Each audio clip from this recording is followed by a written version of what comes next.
Money, thought to originate around 4500 BC, predates even written history. Everybody needs it, but no one ever really seems to have enough of it. Which begs the question, is enough ever really enough? Some people say that money corrupts people, or does money just expose what's already there? Does money just expose the innate corrupt nature of humans, which is why we need to turn to a higher power and become better or try and be better in some way, shape, or form. Some say money is the root of all evil. Some say money runs the world, which begs the question, is enough ever enough? Hello and welcome. Today's topic is money.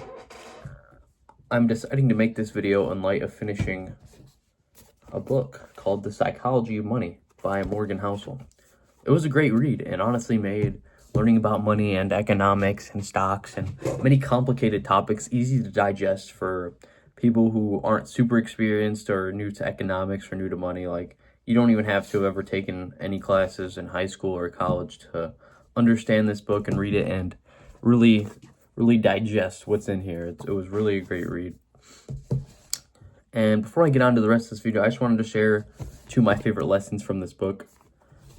My first favorite lesson, and definitely my favorite lesson of the whole book, was don't play other people's game. Don't play other people's games.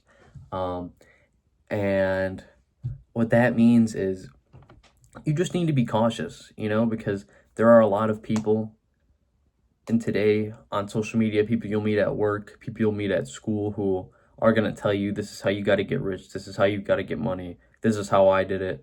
But you got to recognize that a lot of these people got rich at different times, different ways, and they come from different backgrounds with different skill sets, and the way they got rich is not going to work for you. Most likely not going to work for you. While lots of people can share good wisdom, the specifics are never going to be the same, and you got to get creative in how you want to do it, They're playing basketball, you're playing baseball. You see what I mean? You can't be taking advice from someone who's literally playing a different sport, someone who's literally playing a different game than you. So it's important to be aware of that and be aware of the consequences that come with, following other people and their advice. And that's why you have to really look inside yourself and really find out what you can do for yourself and figure out what's going to work for you. The next thing I really liked was he said for every one Bill Gates, also fuck Bill Gates, by the way, for every one Bill Gates, there's going to be someone as equally as unsuccessful as him and have a totally tragic outcome. He mentioned a story about how someone in Bill Gates's class went on a rock climbing trip and died, which is absolutely tragic. But for every one Bill Gates, there's going to be one or more people like that who are going to be, not as lucky. All right, and my next favorite topic, or my next favorite lesson that was shared, was saving money is way different and equally as hard as making money. Because making money, you have to take risks. You have to be willing to lose everything, put yourself out there, put yourself on the line, really put your skills to work in order to make money. You have to be active. You have to be going after it. And saving money is it just takes humility, it takes time, and you just have to let your money go up over time. You have to be smart, you have to be humble, and it's totally different than making money. It requires different skills, a different level of humility. It requires more patience, which is something that is very important and often overlooked, especially in today's society with everything instant gratification, this instant dopamine, that. So it's just very important that you exercise patience and humility when saving your money, and it takes something totally different than making money. Because I'm sure we've all been there where, you're earning a healthy buck for a while, you're working a lot, you're making a lot of money, but it seems like you're just not saving anything somehow. So yeah, I thought that was a very important lesson that needed to be shared. I'm still surprised that in America today and in the West. As the rich are getting richer, the poor are getting poorer. This is obviously nothing new. If you've taken an economics or history class, you've probably learned about the Great Depression and the uneven distribution of wealth. That's pretty basic stuff that most people know. If you're familiar with Bernie Sanders, he's someone who talks about this wealth gap a lot and how it needs to change. But this brings me to some bigger issues with capitalism. The number one thing being is that, as the rich are getting richer, the poor are getting poorer. Why is this? Why are the rich getting richer? Why are the poor getting poorer? What is happening? But a lot of our flaws in our system are actually features of our system. Our system was never meant to make the poor better and bring more money into the middle class and the lower class. It was always meant to fund the higher ups, fund the corporations, fund the people running the show. Everything from our education system to our government, everything is totally cooked. Everyone, most of the higher ups in all of these systems, not only are these systems designed to fail, most of the people who are founded it or who are running it are corrupt or mentioned in the Epstein files or something horrible like that. I think you get the drift of where this is going, but I really just want to run home how terrible this is. And you see it everywhere. Our society is as above, so below, as without, so within. The reason everyone seems to be getting sicker, unhealthier, like I said, it's by design, but it's also a reflection of the intentions of the people who are running our systems. Obviously at the local level, this is going to be a little bit different, but at the higher up level, this is what's happening. We have ugly, disgraceful, deceitful, horrible people that are running the show, and it shows on us as a people from how badly things are going for us. Some examples I would save this, just toxic capitalism, I'm just going to call it, because I don't think there's anything inherently wrong with capitalism and wanting to make as much money as possible. But number one thing is there's just salesmen everywhere that are trying to sell you stuff, trying to sell you their courses, trying to sell you to live like them, trying to make you live like them. For every little niche aspect of the internet you get into, there's going to be someone selling you something right there. There are just salesmen everywhere. It's just this over hyper competitive capitalistic nonsense that is everywhere. It's on social media. People are just trying to sell stuff to you all the time. No matter what platform you're on, there's somebody trying to sell you something.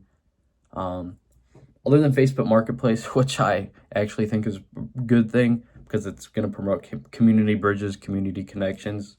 All of it sucks, and it's horrible, and it's really annoying, especially when you're just trying to go about trying to do what you want to do on the internet or even just in public.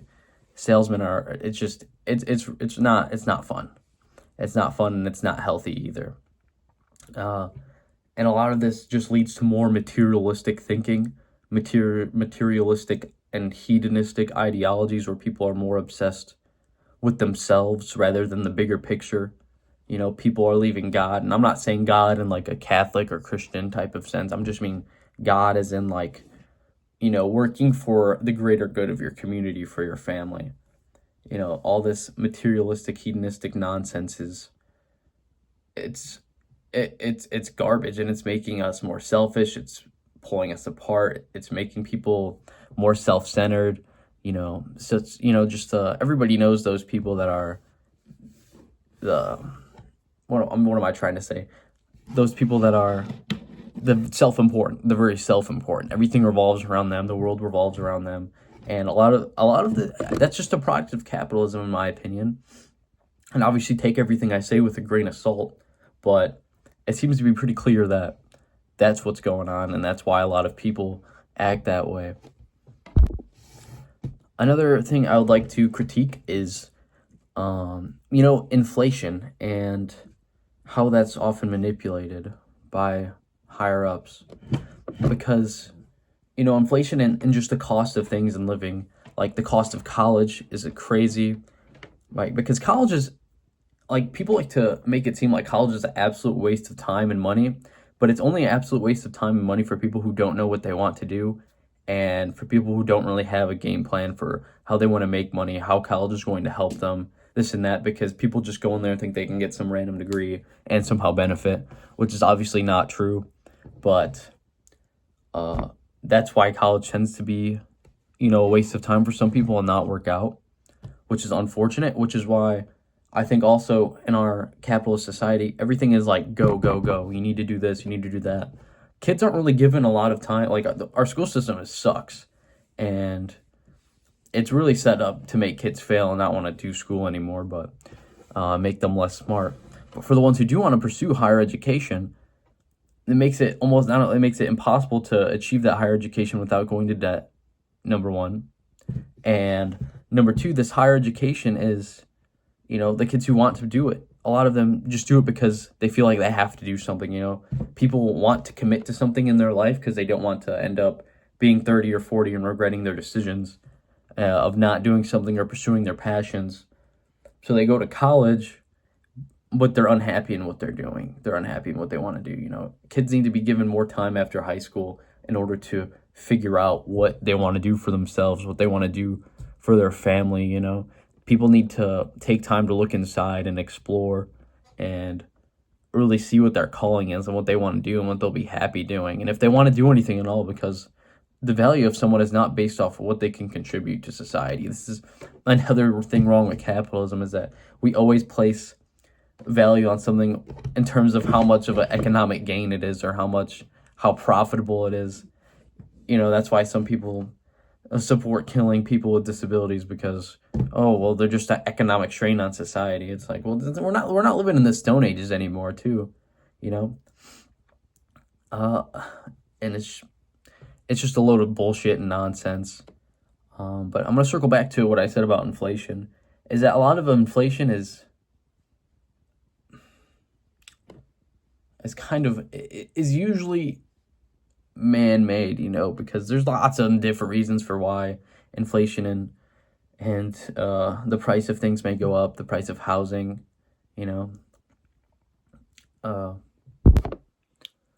honestly, most of why the prices are increasing for a lot of things is there's so many different reasons why. You have elastic goods scarcity.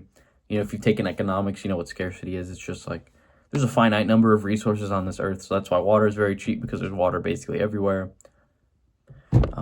Yada yada.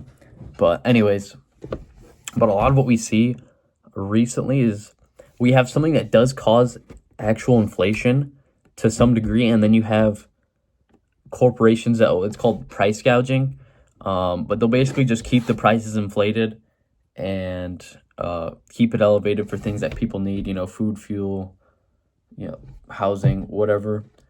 And a lot of that is just it's like you have something that actually raises the cost of things, and you have corporations that will keep it elevated and make it seem like they still need to be charging that much, which is just not true whatsoever. And lastly, before I move into the next topic, I just want to talk about the depravity of the rich. One of the first things that's come up that I've seen recently is private cities. Obviously, that's just an excuse. We've seen private cities owned by companies in the past. Obviously, these places are just ways that you can basically make your employees slaves to the company.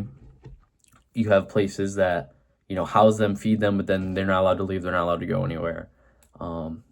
Just horrible nonsense. Private cities are just going to be a way where rich people can do all their bad things and not get caught.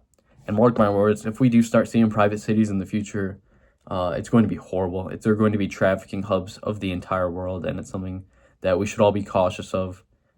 But yeah, I think that'll speak for itself soon enough. I think hopefully most people will see that corporations or single people owning cities where people are working, living is not going to be a good thing. The next thing I wanted to talk about was... All right, and the next point, and I'm not reading off a script, I just have the bullet points so I can keep myself in track and I don't ramble on for too long. But the next point is, kind of goes back to what I said, is enough ever enough? And this is also a topic that was covered in this book.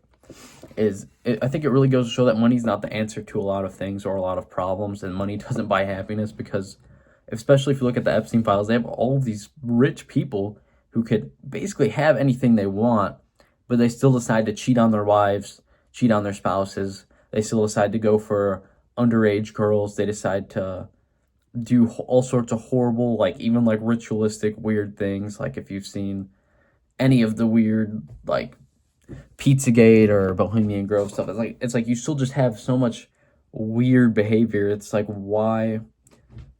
Well, what's the need for this? And I think it just goes to drive home that a lot of these people get so detached from reality because they're rich, or maybe because of the money, or maybe it exposes how, maybe that's just how a lot of people are, or a lot of people who want to get rich are. But they go down these weird, it's like they can't be satisfied. They have to have a special concoction of women and drinks and drugs on an island and blah blah blah. It's like why? And I think the answer is because these people look for the world for pleasure. They look for the world for things to help satiate them, which is, it's never going to satiate. The world will never satiate spiritual desires. You know, it can temporarily satiate desires of the flesh, but it's never going to be something that is, it's never going to give real self-fulfillment. So I think that's part of the reason, at least, why people are doing that.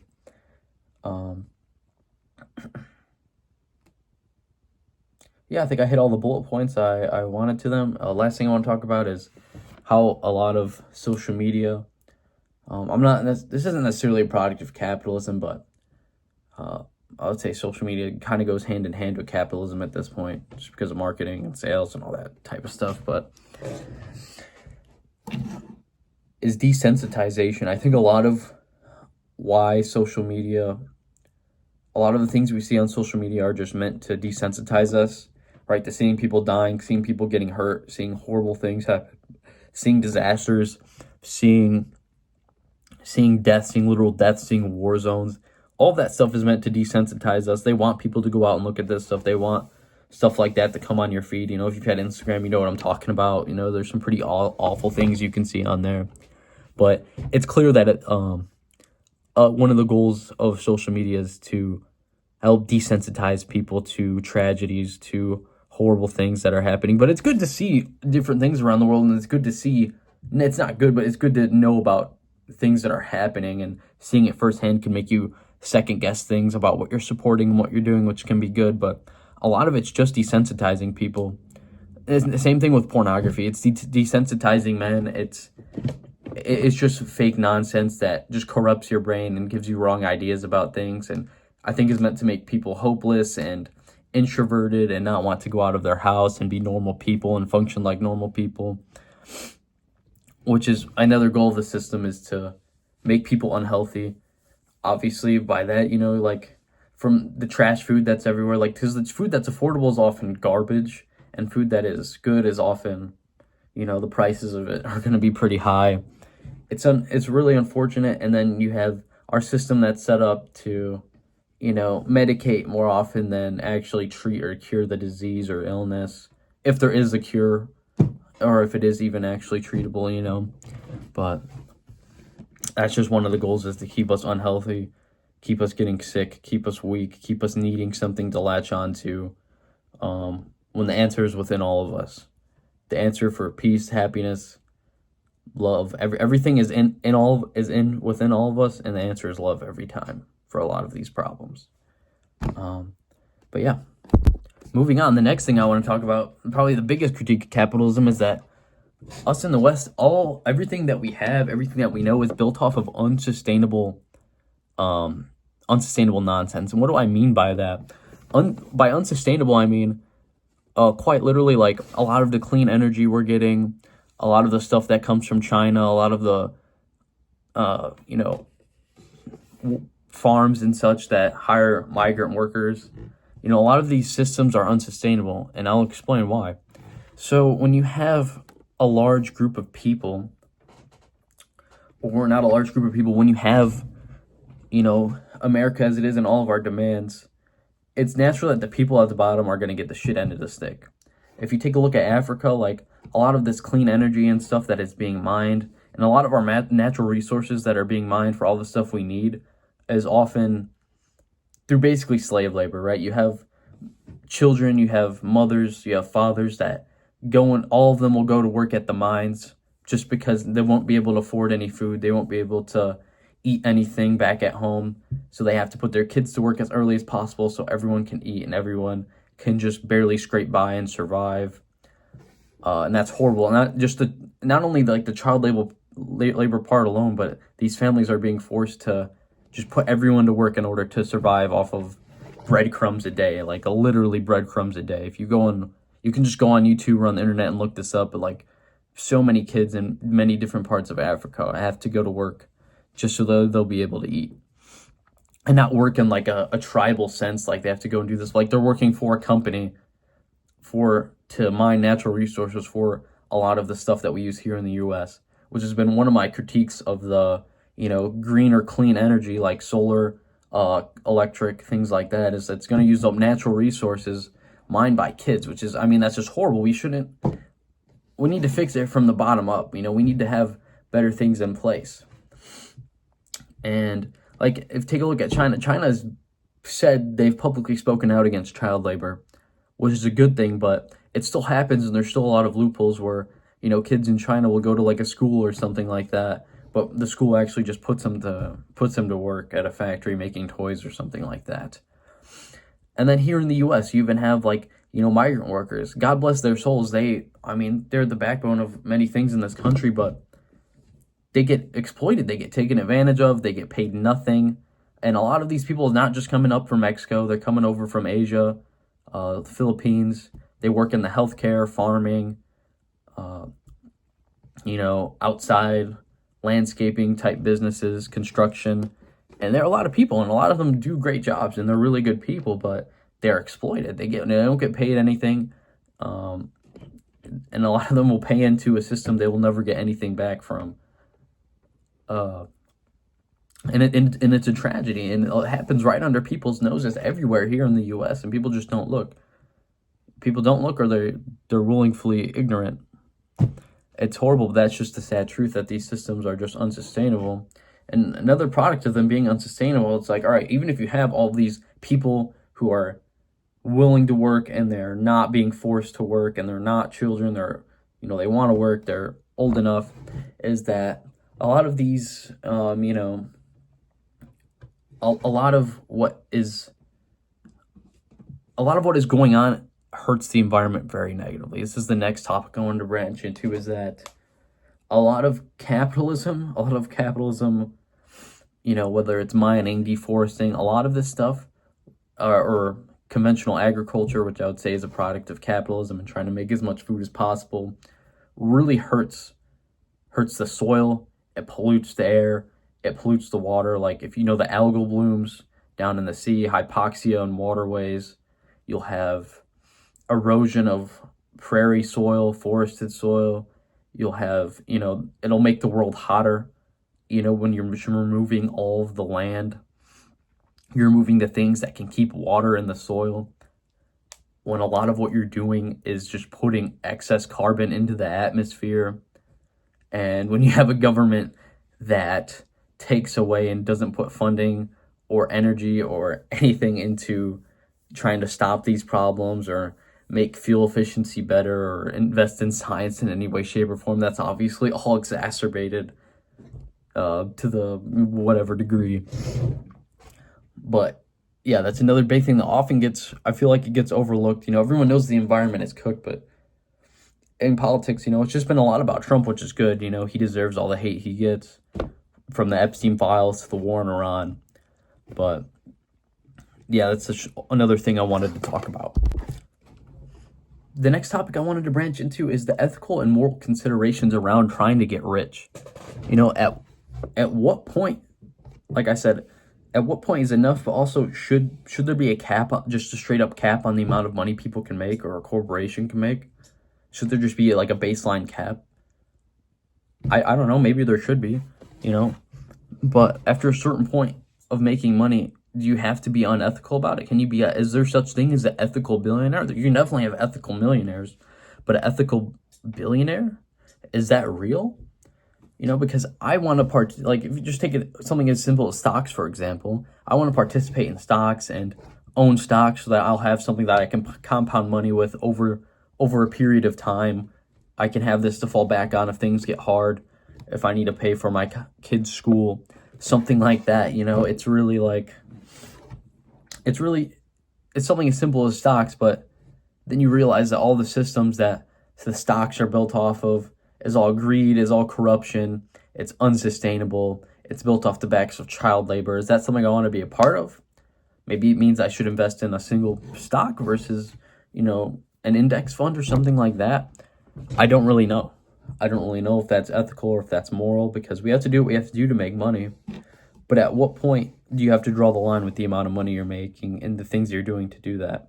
If you take a look at someone like Andrew Tate, obviously the way he's making money is unethical. Betting, lying, like cam girls, all that stuff is horrible. He obviously makes money in some of the most devilish ways possible. You have, corporations depriving their workers of basic living wages, things of that nature. And it's all putting money in their pockets. At a certain point, I believe you kind of have to deprive somebody of something in order to make money. And I feel like at that point or around that point is when there should maybe be a cutoff for how much money someone makes. I don't know. I'm just speculating right now. But yeah, that's definitely one of the things that bothers me the most. All right, and to the next topic. Briefly talk about, how do we escape? How do we get out of this? What do we do to make ourselves better and help create a community and a society that is better, that's not exploiting people in the country and elsewhere? One of the simplest things I can think to do is number one is like, be sovereign, be able to support yourself without having to rely on external help. And by that I mean like growing your own vegetables, growing your own food, because that's going to be definitely higher quality and better than what you're getting at the store, so long as your soil is not contaminated with radiation, heavy metals, things of that nature. That's going to be one of the easier ways. Probably keeping yourself healthy with like diet, exercise. That'll be the less often you'll have to go to the doctor, less often you'll have to pay money for medication and whatnot, less often you'll have to deal with any of that BS. So supporting yourself in any way, shape, or form is going to help. Being able to pick up valuable skills and not necessarily becoming a jack of all trades at a young age, because that may not end up well, but definitely honing in on a skill that makes you valuable to society. Definitely trying to be able to do stuff yourself, like do repairs, do stuff around your house, YouTube stuff. Try your best to fix the problems you have yourself without relying on external help, but also know when there's a line to that, when you need to when you need to call for help, things like that. And when you do call for help, I think another thing you can do is just try and work with people in your community. Just call up someone who's local to you, which is usually how it goes. I think that's a good thing, and I think that's usually how it goes most of the time when you have a problem. Like if your dryer's broken, got to call up the local dryer guy. Is going to come help fix it up. Got a clog and whatever, Roto-Rooter guy's going to come up, fix it up for you. The local guy, local business, it's all good stuff. But another way I think is, this goes along with exactly what I was saying before, is to create community connections. We need to be creating community connections with the people that we have around us, with our neighbors. We should be neighborly. We shouldn't just be people that we live by. We should be nice. We should be polite. We should be kind. We should be helping each other out. Which really brings me to my next point, is that we need to exercise more love. We need to be loving to one another. We need to be caring. We need to help each other through these hard times. We need to be respectful, because love is always going to be the answer. And here's the thing, is that the higher ups, or the powers that be, don't want you to know this. They want you to think that, they want you to be scorched earth. They want you to think that everything sucks. They want you to think that everyone's against you. They don't want you trusting anyone. They want you to be fearful, and they don't want you to be building bridges with people in your community. They don't want any of that. But yeah, it's being loving and knowing that there is another way other than hate.